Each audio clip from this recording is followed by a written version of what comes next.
train up a child in the way he should go. Train up. வளர்த்துவதில்ல, வளர்க்கிறதுக்கும் train up. மாடுகளை வளர்க்கலாம், மிருகங்களை வளர்க்கலாம்,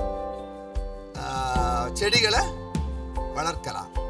பட் பிள்ளைகளை வளர்க்கக்கூடாது. என்ன செய்யணும்? ட்ரெயின் அப் பண்ணணும். வித்தியாசம் கண்டுபிடிங்க. வளர்ப்பது ட்ரெயின் அப். மற்ற உயிரினங்களை வளர்க்கணும். பிள்ளைகளை, ஜீவ ஆத்துமா இருக்கிறவைகளை ட்ரெயின் அப் பண்ணணும். அதற்கு தான்